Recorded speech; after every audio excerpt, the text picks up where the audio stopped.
चलो example number 19 से बात करेंगे। स्मॉल एम, कैपिटल एम और एक फोर्स लग रहा है एफ। ठीक है, बिल्कुल ध्यान से सुनिएगा, बहुत ही यूनिक अप्रोच वर्मा जी ने यूज किया। Small M, spring, capital M,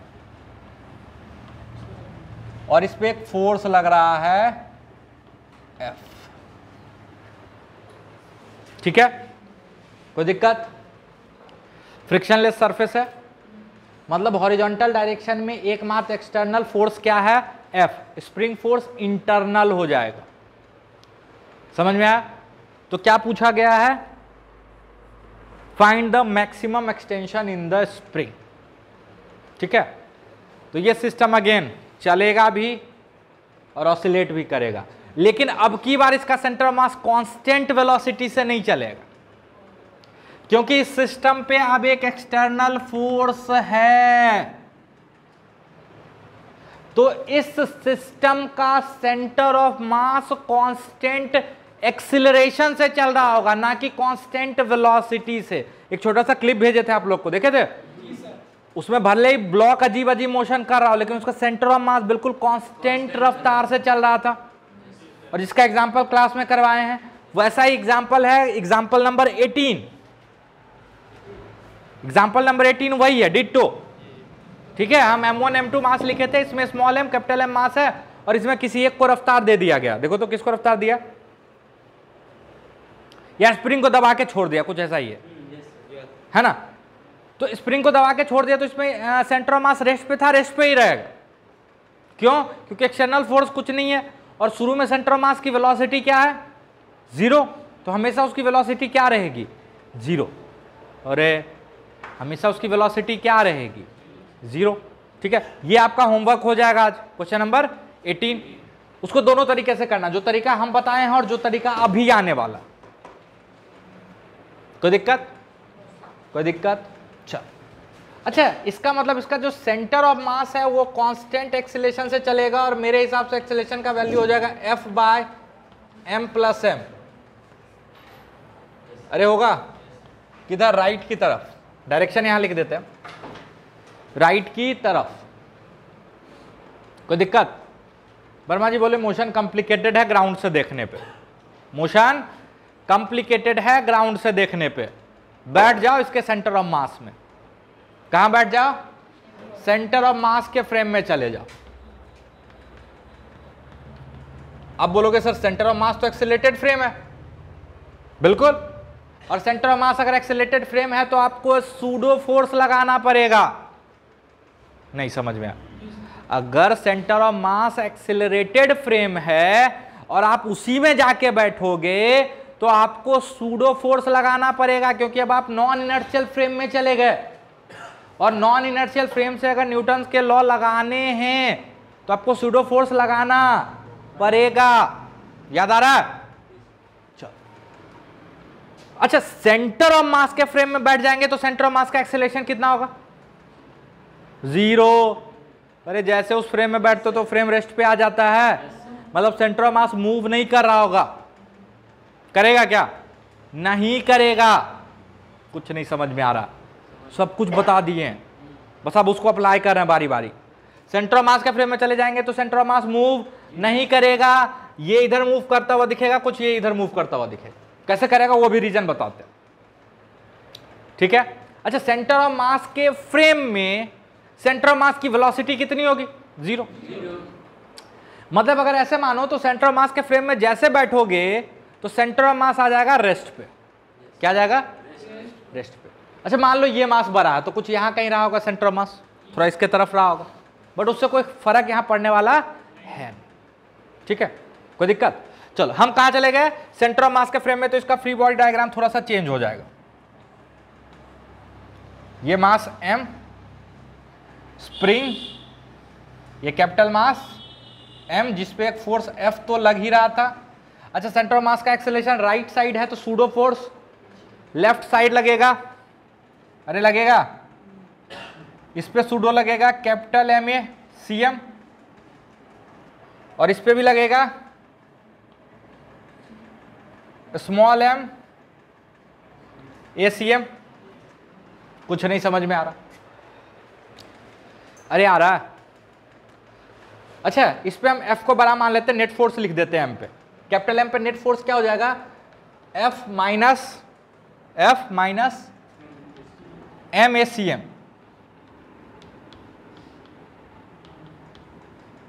कोई दिक्कत? तो पहले वाले पे, बड़े वाले पे नेट फोर्स कितना आ जाएगा बताओ जल्दी से? FM plus FM minus FM by M plus M। कोई दिक्कत? तो ये आ जा रहा है FM by M plus M। अरे आ रहा है क्या? किधर, राइट की लेफ्ट? राइट, क्योंकि राइट को हम प्लस मानते हुए लिखे हैं, और देखो तो ये मैग्नीट्यूड आ रहा पॉजिटिव पूरा का पूरा, मतलब हम सही माने। अच्छा, उस पे लिखोगे फोर्स तो कितना आएगा? उस पे लिखो ना, हे भगवान लिखो गधा।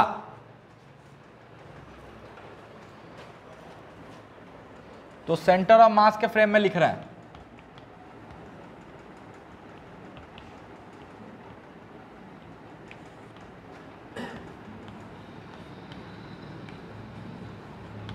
इसका डायरेक्ट सम लिख रहे हैं हम इस पे, FM by M plus M, और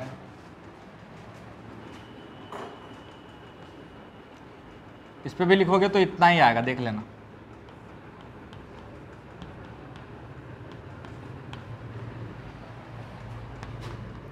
अच्छा, ये फोर्स ग्राउंड के फ्रेम से नहीं है, सेंटर ऑफ मास के फ्रेम से। हाँ बोलना, क्या हुआ? समझ में आया? सबका आया क्या? आ गया? एक खास बात देख रहे हो क्या? जैसे हम सेंटर ऑफ मास के फ्रेम में बैठे, जैसे सेंटर ऑफ मास के फ्रेम में बैठे, तो जितना फोर्स इधर है उतना ही फोर्स उधर है। मतलब नेट फोर्स क्या है, होना भी तो चाहिए। अगर सेंटर ऑफ मास के फ्रेम में नेट फोर्स आ गया तो सेंटर ऑफ मास के फ्रेम में सिस्टम का एक्सेलेरेशन भी आ जाएगा। अरे सेंटर ऑफ मास के फ्रेम में अगर आपको सिस्टम पे नेट फोर्स दिख रहा है, मतलब उस डायरेक्शन में सेंटर ऑफ मास का एक्सेलेरेशन आ जाएगा। और सेंटर ऑफ मास के फ्रेम में सेंटर ऑफ मास का एक्सेलेरेशन कितना होता है? तो सेंटर ऑफ मास के फ्रेम में सिस्टम पे नेट एक्सटर्नल फोर्स कितना होना चाहिए? कुछ नहीं समझ में आया? तो दिख तो रहा, अरे है ना। अब सेंटर ऑफ मास फ्रेम से क्या दिखेगा पता? मान लो यहां कहीं सेंटर ऑफ मास, मान लो लेट सपोज, इसको दिखेगा कि ये ब्लॉक कुछ ऐसे x1 बढ़ा और ये ब्लॉक इधर कुछ x2 बढ़ा और रुक गया।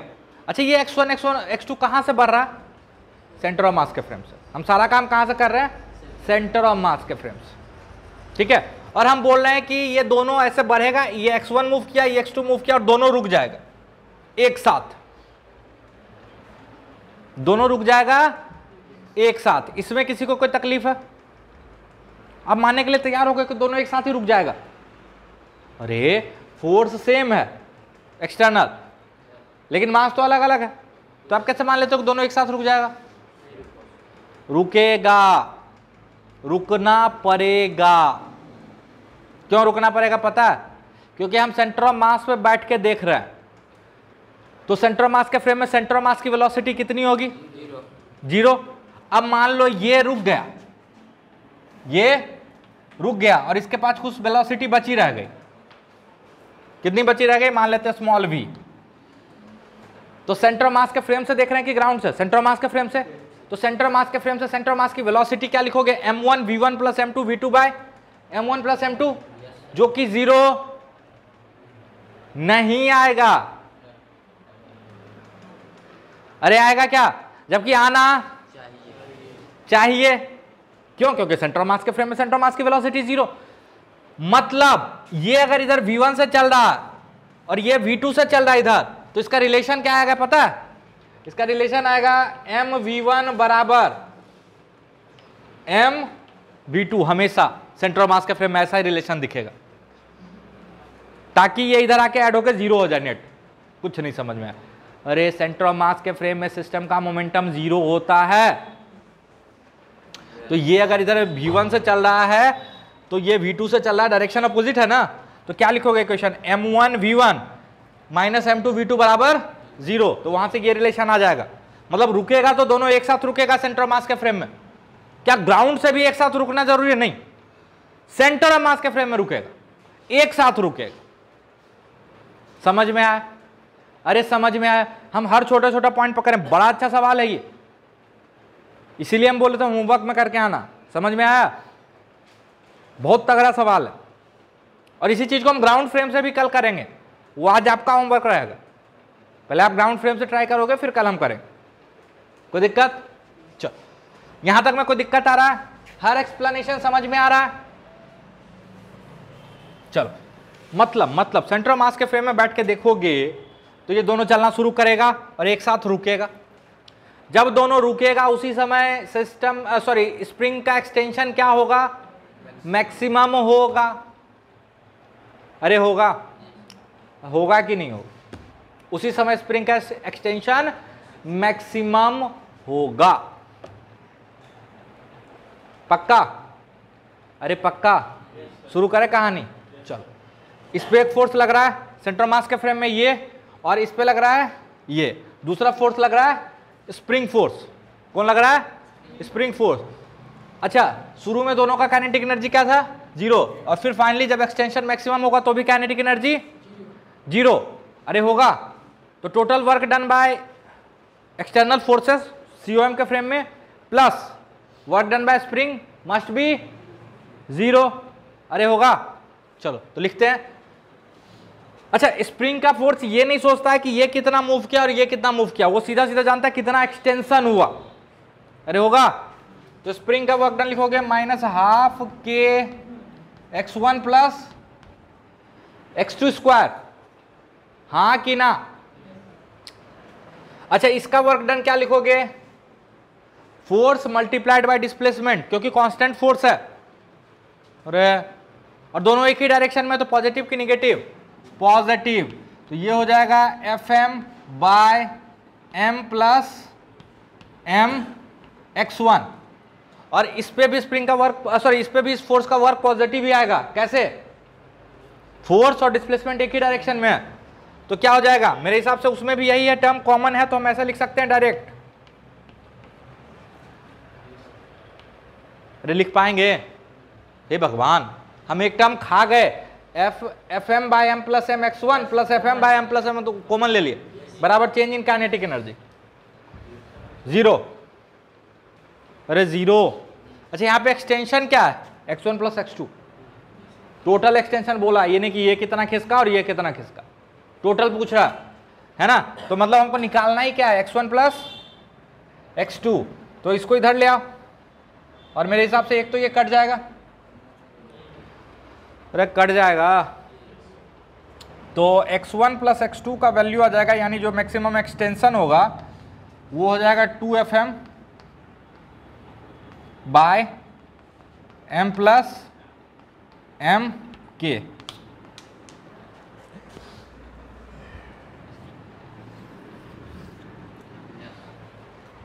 कोई दिक्कत? अरे कोई दिक्कत? बिल्कुल ऐसा ही क्वेश्चन है, एक बार खुद से ट्राई कर लो, अच्छा लगेगा।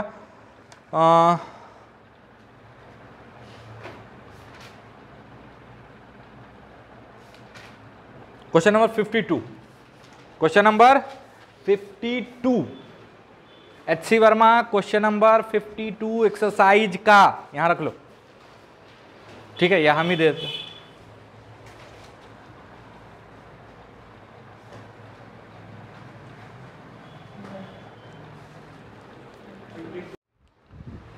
देखो, कई बार थोड़ा सा बुद्धि लगा के आप कैलकुलेशन आसान कर सकते हो, ठीक है? सॉरी, डिटो वही सवाल है जो पिछला सवाल 19 नंबर है ना। सेंटर ऑफ मास के फ्रेम में चले जाओ, क्योंकि सेंटर ऑफ मास यहाँ एक्सिलरेटेड फ्रेम है। कैसा फ्रेम है? एक्सिलरेटेड फ्रेम है, जिसका एक्सेलरेशन आप ऐसे बिल्कुल बहुत आसानी से लिख सकते हो। ए मान लेते हैं इधर ही एक्सेलरेट कर रहा, F2 minus m1 plus m2। अच्छा, सेंटर ऑफ मास के फ्रेम में अगर हम बैठ जाएंगे, सेंटर ऑफ मास के फ्रेम में बैठ जाएंगे तो एक सूडो फोर्स लगाना पड़ेगा। अभी तुरंत बताएं, बोले ना एग्जांपल नंबर 19, बिल्कुल यही सूडो फोर्स लगाएंगे, है कि नहीं, क्योंकि centre of mass accelerated frame है ना। अच्छा, ऐसा करते हैं, एक चीज अभी और गौर किए हम कि अगर हम सेंटर ऑफ मास के फ्रेम में बैठेंगे तो ये तो श्योर है कि दोनों पे फोर्स बराबर लग रहा होगा, दोनों पे फोर्स बराबर लग रहा होगा। सर ये कैसे पता चला? अरे सेंटर ऑफ मास के फ्रेम में नेट फोर्स 0 होना पड़ेगा, है ना। अच्छा सर, मतलब दोनों पे सूडो बराबर लगे? सूडो नहीं, दोनों पे जो नेट फोर्स लग रहा होगा ना सेंटर ऑफ मास के फ्रेम से, वो बराबर लग रहा होगा। अरे लगेगा। तो मान लो हम सेंटर ऑफ मास के फ्रेम में पहले चले जाते हैं मस्त एकदम, इन COM फ्रेम। तो हमको दिखेगा ये M1 है, ये M2 है, इस पे कुछ फोर्स लग रहा है सेंटर ऑफ मास के फ्रेम में। जो फोर्स लग रहा है उसका नाम रख देते हैं FC, force in centre of mass frame, है ना। और इस पे जो फोर्स लगता हुआ दिखेगा वो भी FC होगा। कोई बता पाएगा क्यों? अभी तुरंत प्रूफ किए कि दोनों पे फोर्स बराबर होना पड़ेगा, क्योंकि सेंटर ऑफ मास के फ्रेम में नेट फोर्स 0 होना पड़ेगा, नहीं तो सेंटर ऑफ मास के फ्रेम में सेंटर ऑफ मास का एक्सेलरेशन आ जाएगा। अरे है ना। चलो ये अपने जगह से मान लो कितना खींचा, x2, ये x1, और दोनों जाके रुक गया होगा एक साथ क्यों रुकेगा? क्योंकि सेंटर ऑफ मास के फ्रेम में सेंटर ऑफ मास की वेलोसिटी भी तो 0 होगी, और एक रुका एक नहीं रुका तो सेंटर ऑफ मास की नॉन जीरो वेलोसिटी आ जाएगी, जो कि पॉसिबल नहीं है। ठीक है, चल, यानी work done by force in centre of mass frame कितना हो जाएगा? FC x2 plus FC x1 plus work done by spring equal to change in kinetic energy. तो आ जाएगा FC x1 plus x2 minus half के x1 plus x2 का whole square बराबर 0। अरे होगा, तो इसको मार डालो और यहां से आ जाएगा आपका x1 plus x2 2FC bye के। अब FC निकालना मेरा धर्म है, अरे FC निकालना मेरा धर्म है। वो कैसे निकलेगा? तो किसी एक को पकड़ लो, अब दोनों पे जाने की जरूरत ही नहीं, किसी एक को पकड़ो। मान लो M2 को पकड़ लेते हैं, M2 को, अरे है ना, इस पे फोर्स कितना लग रहा है? F2, और मान रहे, अच्छा सिस्टम को इधर एक्सीलरेट होता हुआ माने तभी तो F2 बड़ा माने, तो सूडो किधर लगेगा? M2 पे सूडो किधर लगेगा? पीछे। कितना लगेगा? M2 ACM, where this is AC। अरे लगेगा, अरे लगेगा। और F2 minus this is going to be FC। अरे इसका जो नेट था इसी को FC बोले हैं हम, force in centre mass frame. तो लिख दो ना मस्त, F2 minus M2, F2 minus F1 बटे M1 प्लस M2। कोई दिक्कत? तो ये हो जाएगा F2 M1 plus F2 M2, और यहां से हो जाएगा minus F2 M2 plus M2 F1 divided by M1 plus M2। ये क्या है? FC। तो ये कितना आ रहा है बताओ? Good good good, F2 M1 plus F1 M2 by M1 plus M2। This is going to be your FC। उठाओ, यहां रख दो। कहां गया भाई? यहाँ आंसर आ जाएगा।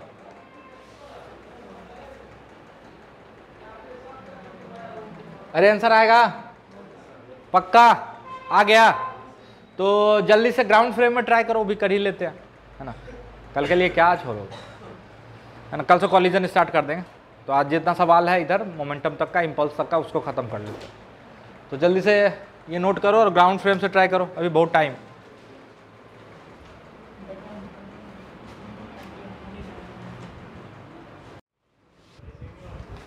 जल्दी से देखो ग्राउंड फ्रेम से काम कर लेते हैं, है ना।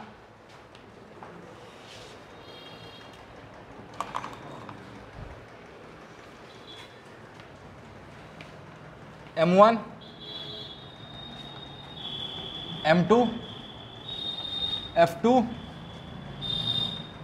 F1 ऐसे ही है। मान लो ये कितना खिंच गया, X1 X2 मान लो ये कितना खिंच गया X1। कोई दिक्कत, कोई दिक्कत? अच्छा मैक्सिमम एक्सटेंशन होगा तो दोनों एक साथ जाकर रुक जाएगा। अरे मैक्सिमम एक्सटेंशन तभी होगा ना तो जब दोनों रुक जाएगा। कोई दिक्कत? अच्छा जब मैक्सिमम एक्सटेंशन होगा तो इसके रिलेटिव इसकी वेलोसिटी कितनी होगी, 0, या इसके रिलेटिव इसकी वेलोसिटी कितनी होगी, 0। अरे जब दोनों की वेलोसिटी 0 है तो एक के रिलेटिव दूसरे की वेलोसिटी क्या होगी?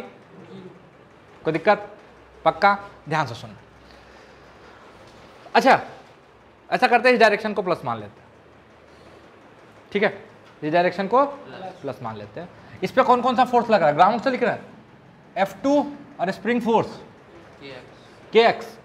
तो इसका एक्सीलरेशन A2 कितना होगा, F2 minus Kx bye M2। अरे कोई दिक्कत, कोई परेशानी?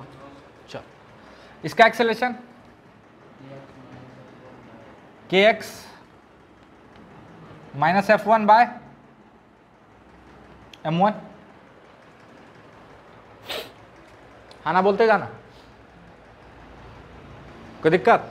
अच्छा हम लिख रहे हैं relative acceleration, acceleration of 2 with respect to 1, acceleration of 2 minus acceleration of 1, ठीक है।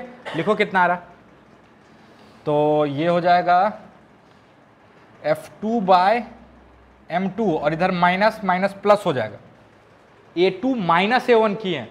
अरे acceleration of 2 with respect to 1 क्या होता है, A2 माइनस A1, है ना। तो ये वाला हो गया ये टर्म F2 बाय, और इधर माइनस माइनस क्या हो जाएगा, प्लस F1 बाय M1। कोई दिक्कत? अरे हाँ ना बोलते जाना। और इधर क्या आ जाएगा, ध्यान से देखना, इधर आ जाएगा आपका minus Kx into 1 by M1 plus 1 by M2। लिखो आ जाएगा, आराम से लिखो आ जाएगा, सिर्फ घटाना। कोई दिक्कत? अरे हाँ ना बोलते जाना। अच्छा x is also the relative displacement of 2 with respect to 1, x is also the relative displacement of 2 with respect to 1। अगर इस पे बैठ जाओगे तो ये तो x1 पीछे चलता हुआ नहीं दिखेगा, वो कितना पीछे चलता हुआ दिखेगा, x2 plus x1 that is x।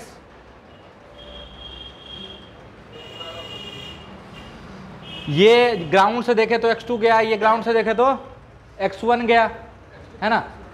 इस पे बैठ जाओगे तो इसका डिस्प्लेसमेंट माइनस इसका डिस्प्लेसमेंट, तो ये हो जाएगा relative displacement of 2 with respect to 1, वही क्या है x, वही क्या है x। अब कोई दिक्कत? अच्छा ये एक्सेलरेशन है 2 का कि acceleration of 2 with respect to 1 है, ठीक है। तो अब जो भी चीज लिखेंगे वो लिखेंगे 2 विथ रिस्पेक्ट टू 1, रिलेटिव लिख रहे हैं, एब्सोल्यूट नहीं लिख रहे हैं। तो एक्सेलरेशन को आप ऐसे लिख सकते हो v21 dv21 बाय dx21, लिख सकते हो v dv बाय dx। समझ में आया? अच्छा इतना बड़ा नहीं लिखना पर इसलिए हम हटा देते हैं, लेकिन आप खुद समझना ये जो वेलोसिटी है वो ना 1 की है ना 2 की है, ये 2 की है विथ रिस्पेक्ट टू 1। कोई दिक्कत? अरे हाँ ना बोल, ठीक है। ये कितना आ जाएगा, ये आ जाएगा आपका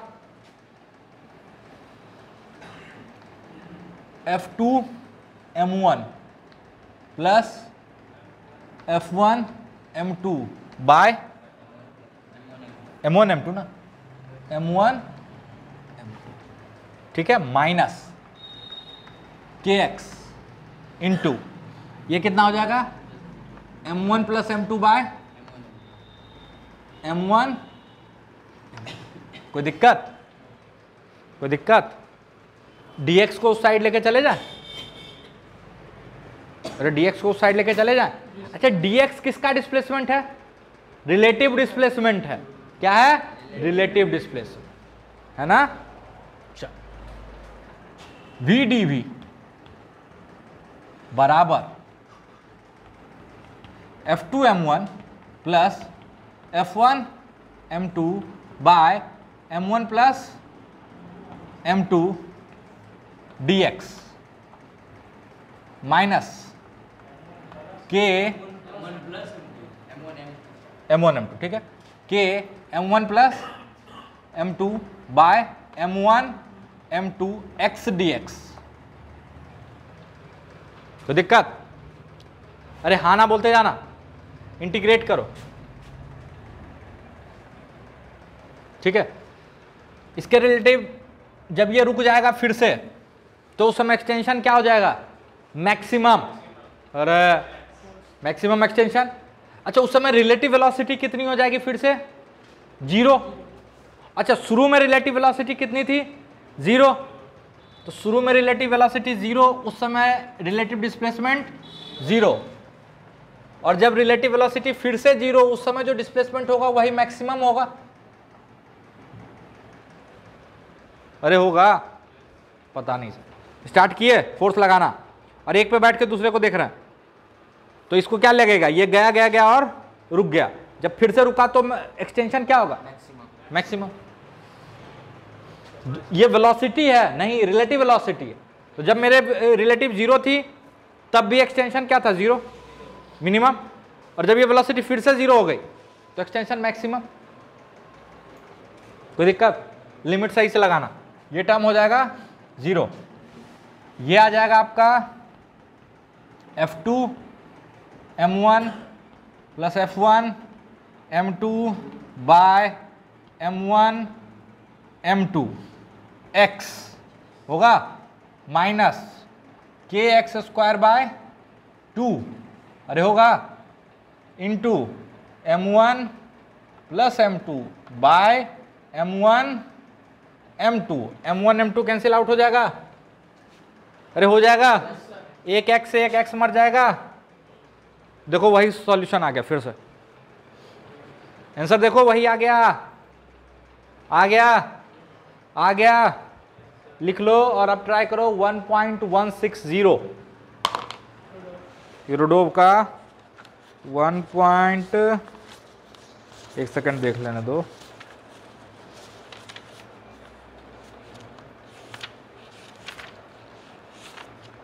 हाँ 160, बड़ा प्यारा सवाल है, ट्राई कर।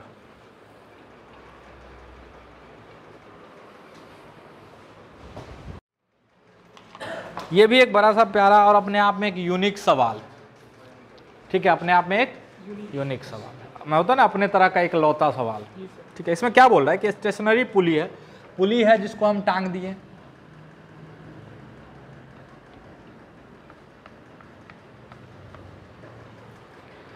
और इसमें एक काउंटर वेट है कैपिटल M मास का, है ना, और एक लैडर है। लैडर मतलब सीढ़ी होता है, ठीक है, ये ऐसा सीढ़ी है, इस पे एक आदमी है। इस आदमी का मास m है, तो लैडर का मास क्या हो जाएगा? m माइनस m, ठीक है। फिर बोल रहा है कि the man of mass m climbs a distance l dash with respect to ladder, ठीक है, and stops, neglecting the mass of the rope and the friction in the pulley, find the displacement of the centre of inertia of the system. ये इसके respect में l dash चढ़ा, ground के respect में नहीं, सीढ़ी पे वो मान लो इस पॉइंट से इस पॉइंट पे चढ़ा ना, वो लेंथ कितना है? l dash. कोई दिक्कत? तो बोल रहा है कि सेंटर ऑफ मास का डिस्प्लेसमेंट क्या होगा। तो यहां पे एक जो गलत कॉन्सेप्ट है बच्चों का, वो बोलते हैं कि सर इस सिस्टम पे नेट एक्सटर्नल फोर्स 0 है, ठीक है, इधर mg है, इधर भी mg है ना, तो है ना, तो नेट एक्सटर्नल फोर्स 0 है, तो सेंटर ऑफ मास का डिस्प्लेसमेंट क्या हो जाएगा 0, क्योंकि इनिशियली सेंटर ऑफ मास क्या था, रेस्ट पे था, क्या था, रेस्ट पे। लेकिन ये गलत है। गलत क्यों है, ध्यान से देखो, अगर आप इसको सिस्टम ले रहे हो, ध्यान से सुनना, ठीक है, ये mg और mg कैंसिल आउट हो जाएगा, इस पे एक और फोर्स यहां भी,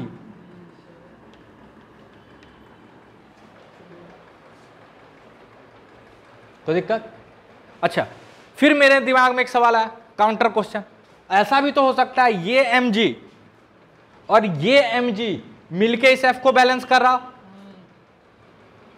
अरे कर रहा हो ना, अरे ऐसा हो सकता है ना भाई, हम नहीं बोल रहे हो रहा, बट हो तो सकता है कि mg और ये दोनों का कंबाइंड क्या कैपिटल है mg, और वो f किसके बराबर हो जाए, 2mg के बराबर हो जाए, किसके बराबर हो जाए, 2mg के बराबर। ऐसा भी तो हो सकता है,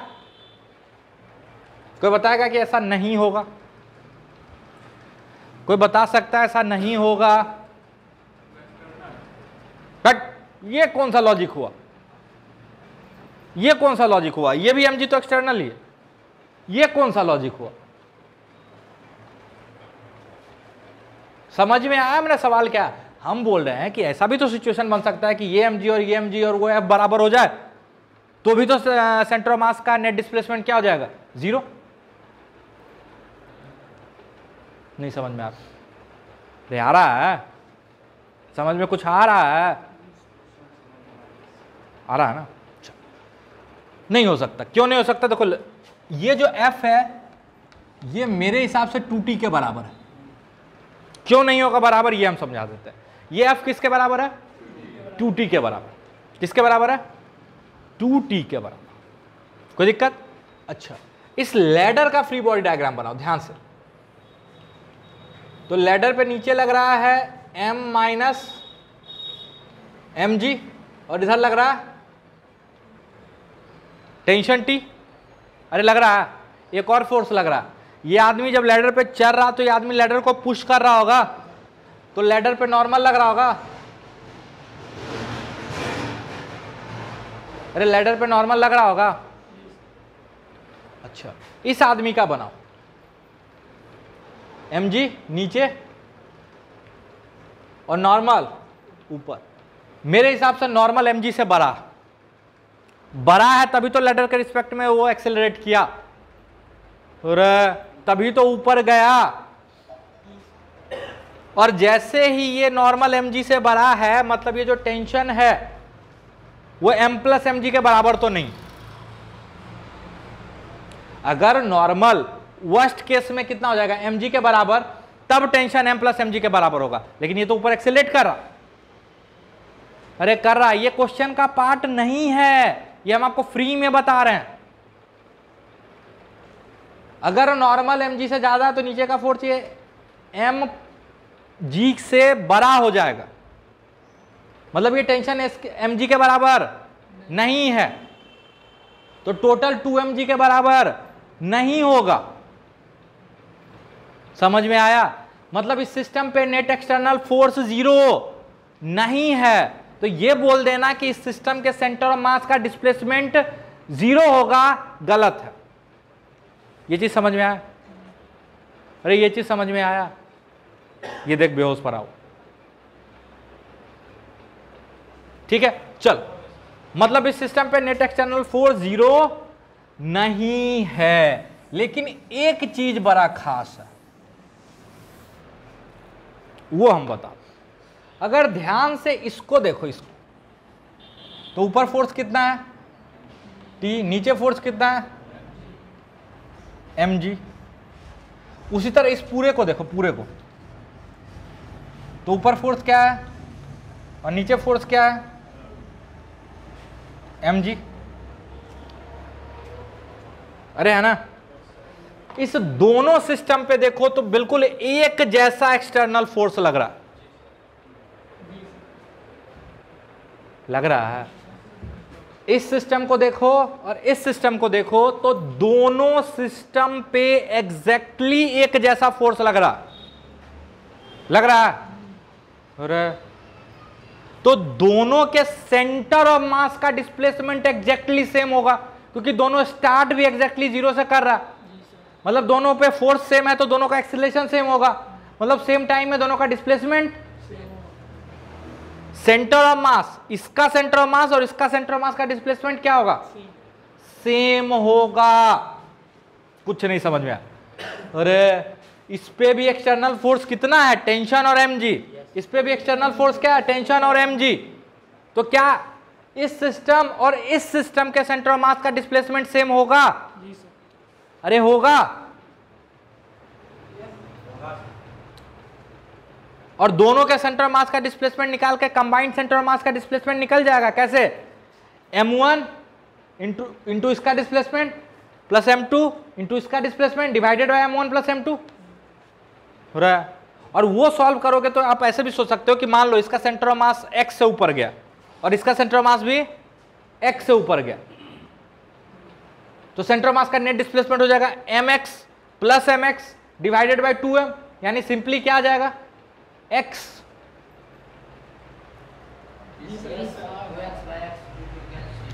आएगा।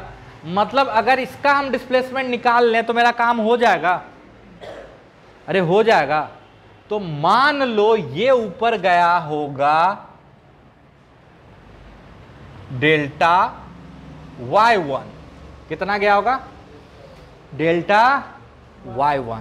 तो कंस्ट्रेंट से आप बोल सकते हो कि अगर ये डेल्टा y1 ऊपर जाएगा तो सीढ़ी को डेल्टा y1 नीचे आना पड़ेगा।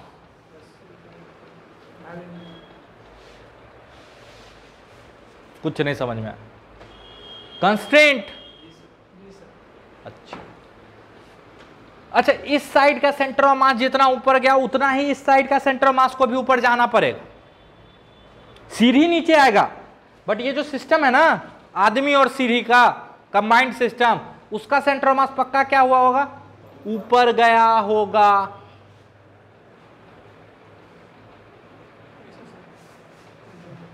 जितना फोर्स इधर उतना ही फोर्स इधर, तो सेंटर ऑफ मास जितना ऊपर इधर जाएगा उतना ही ऊपर इधर भी जाएगा। गजब बात करता है, इतना देर से यही समझा रहे थे, फिर बोलता है कैसे सर? अच्छा, इधर का सेंटर ऑफ मास कितना ऊपर गया ये हमको नहीं पता, यही तो निकालना। अरे यही तो निकालना। इधर का सेंटर ऑफ मास पे बात करते हैं। इधर के सेंटर ऑफ मास पे सीढ़ी कितना नीचे जाएगा? डेल्टा वन माइनस साइन के साथ हो रहा रह जाएगा।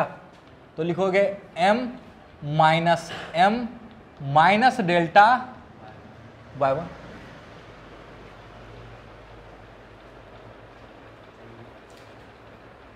क्या दिक्कत है? अरे मास इनटू डिस्प्लेसमेंट, सीढ़ी का मास क्या होगा? m minus m। अच्छा, आदमी प्लस m, आदमी का डिस्प्लेसमेंट क्या? बोला कि इसके रिस्पेक्ट में l चला और ये कितना चला? डेल्टा y, तो उसका नेट डिस्प्लेसमेंट क्या हो जाएगा?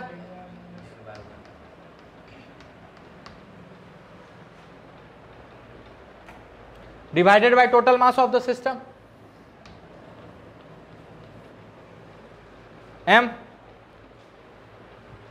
इससे क्या निकल जाएगा? Delta y1। और संयोग से वही सेंटर ऑफ मास का भी डिस्प्लेसमेंट हो जाएगा, सिस्टम के भी सेंटर ऑफ मास का डिस्प्लेसमेंट वही हो जाएगा। सॉल्व करो। m डेल्टा y1 बराबर माइनस m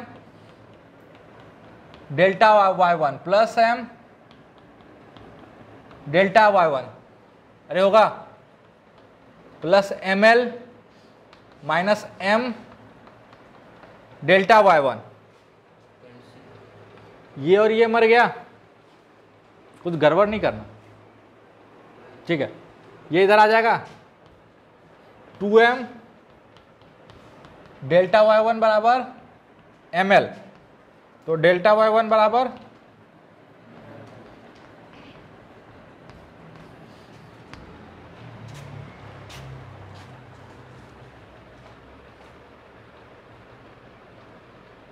ठीक है।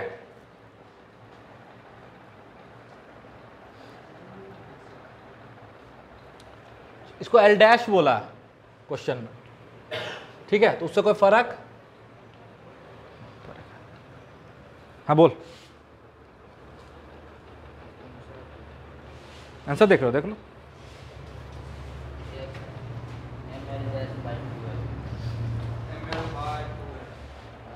ठीक है, और ऐसा करो, क्वेश्चन नंबर 1.161 होमवर्क के लिए लिख लो। क्वेश्चन नंबर होमवर्क के लिए लिख लो, और होमवर्क लिख लो HC वर्मा में क्वेश्चन नंबर 61। ठीक है, अब ये नहीं बोले कि कल करके आना, मतलब ये सब करते रहो। अब HC वर्मा में 61, 38 to 42 सब HC वर्मा एक्सरसाइज, और 24 to 32, 38 to 42, 46 to 52, 24 to 32।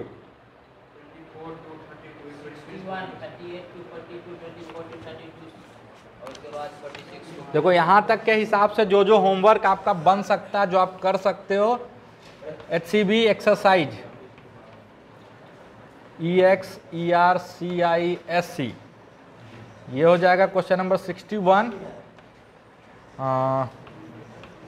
38 to 42, 46 to 52, 24 to 32, और असाइनमेंट अभी दिए नहीं है ना, किस किस को चाहिए बता देना। 26 तक कर लेना है, टिल 26 लिखे हैं, ठीक है, और O1 में 16 तक टिल। और इरोडोप का एक सवाल जो कल करके आना है,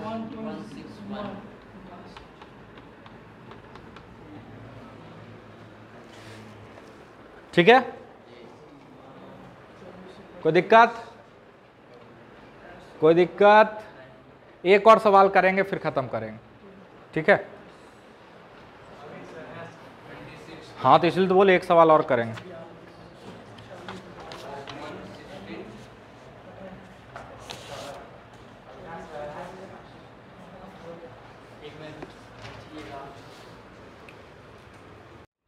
चल, ये टॉप व्यू है, मतलब जमीन पे रखा हुआ है, फ्रिक्शनलेस सरफेस है, इसका मास m है, इसका मास 2m है, एक रस्सी है जिसका लेंथ l है, लेकिन अभी इस दोनों के बीच का दूरी कितना किया हुआ? 0.8 l, ठीक है। 0.2 कहाँ बे? कितना है? हाँ ठीक तो है, यहाँ 2, ठीक, चल जगो जगो। हाँ मतलब तुमको नींद लग रहा है, जा मुँह धो क्या फिर तो जा गधा। नीचे वाले को यू रफ्तार दे दिए, कितना रफ्तार दे दिए? यू रफ्तार। कोई दिक्कत? पहला सवाल, सेंटर ऑफ मास का एक्सीलरेशन कितना होगा? सेंटर ऑफ मास का एक्सीलरेशन कितना होगा? 0 होगा, क्योंकि सिस्टम पे एक्सटर्नल कोई भी फोर्स नहीं है। mg और नॉर्मल इस डायरेक्शन में होगा, वो बैलेंस कर रहा होगा। हॉरिजॉन्टल में बाकी कोई भी फोर्स नहीं है, तो सेंटर ऑफ मास कांस्टेंट रफ्तार से चलेगा। अच्छा, एक सिचुएशन ऐसा आएगा जब चलते चलते रस्सी में झटका आएगा एक बार, जब रस्सी टाइट होगा, अरे है ना, तो रस्सी में झटका आएगा ना, जर्क, तो झटका के कारण जो वो इंपल्स लगाएगा बॉल पे, वो निकालना है ना। Calculate the impulse, calculate the impulse imparted by the spring on the balls when it becomes tight. Calculate the impulse imparted by string on the balls, on the balls when it becomes tight. जब रस्सी tight होता है तो वो कितना impulse लगाएगा? पहला सवाल जिसको अभी करेंगे, ठीक है। अगला सवाल होमवर्क के लिए, find the tension in the string after it becomes tight. Find the tension in the string after it becomes tight. ये आपका होमवर्क। कोई दिक्कत? कहानी कल यहीं से शुरू होगी। कहां से? टेंशन वाले से। एक पार्ट अभी करना है ना, क्योंकि उस तरह का एक सवाल आपको दिए हुए हैं। तो शुरू हो जाओ।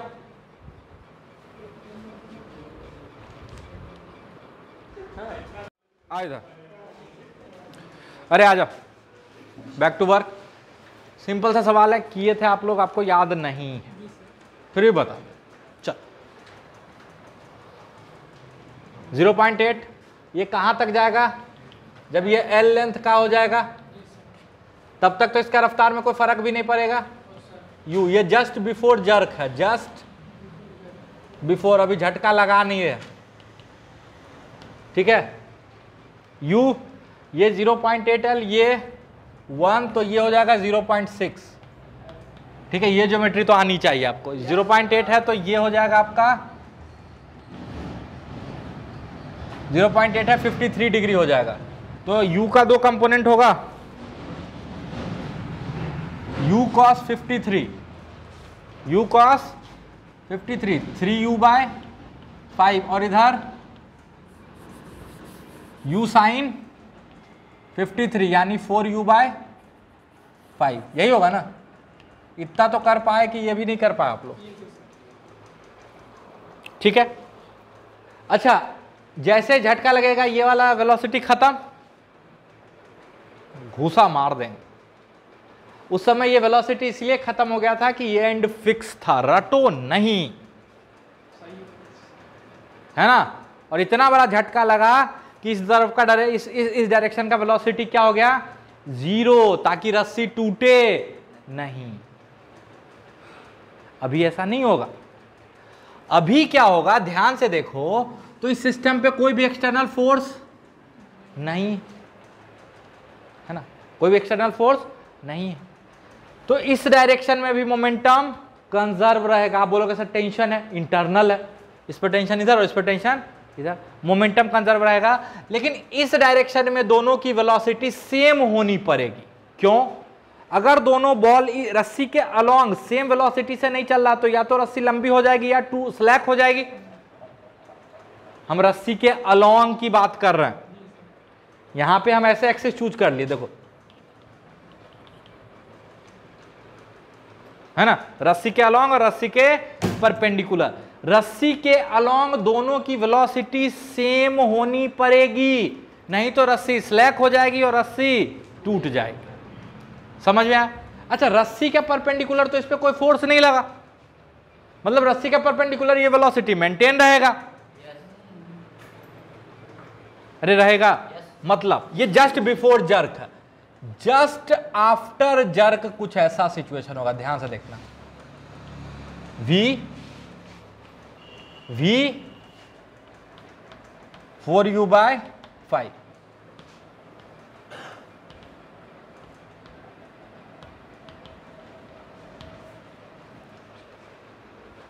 होगा?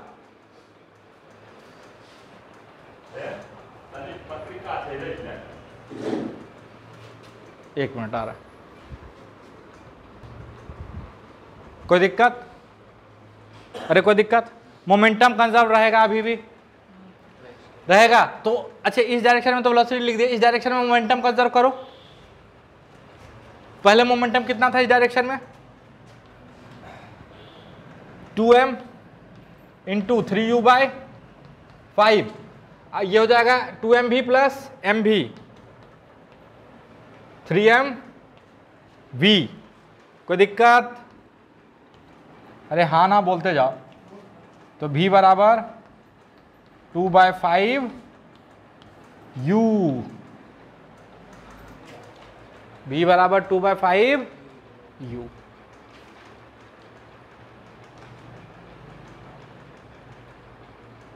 कोई दिक्कत?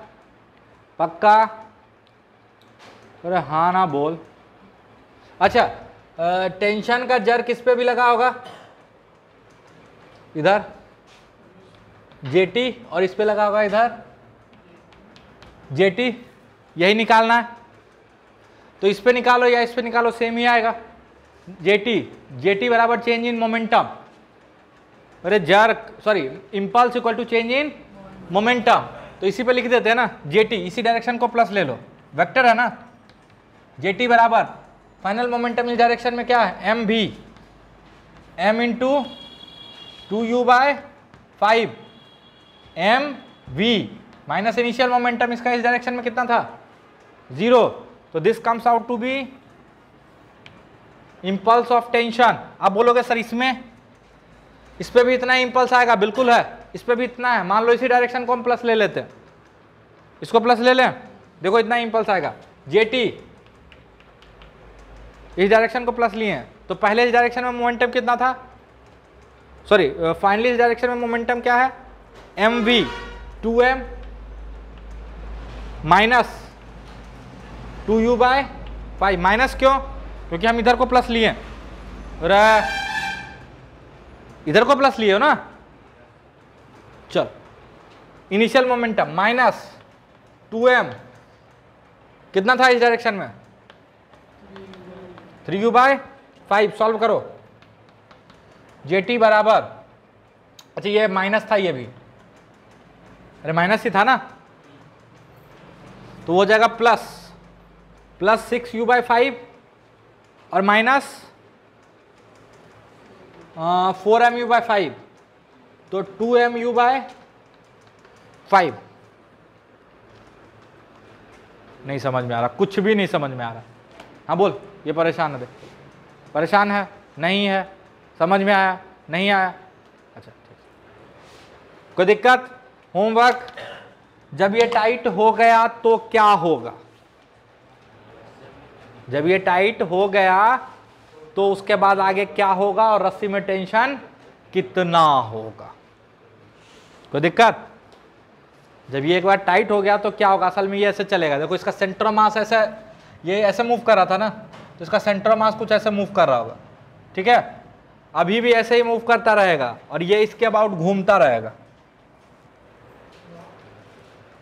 ठीक है, सेंटर मास कांस्टेंट रफ्तार से चलता रहेगा और ये इसके अबाउट घूमता रहेगा, कोई दिक्कत, पक्का ट्राई करना।